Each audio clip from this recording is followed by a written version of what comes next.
अपघातग्रस्त मगर कुटुंबियांसोबत गोरे कुटुंबीय कायम सोबत असेल असं आश्वासन आमदार जयकुमार गोरे यांच्याकडून देण्यात आलं।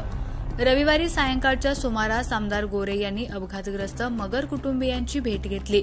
काल सकाळी 8:45च्या सुमारास शेरेवाडी फाट्यावर आमदार जयकुमार गोरे यांच्या ताफ्यातील गाडीने 2 तरुणांना उडवत मृत्युमुखी धाडलं होतं। रुग्णालयात दाखल केल्यावर उपचाराआधीच त्यांचा दुर्दैवी अंत झाला होता।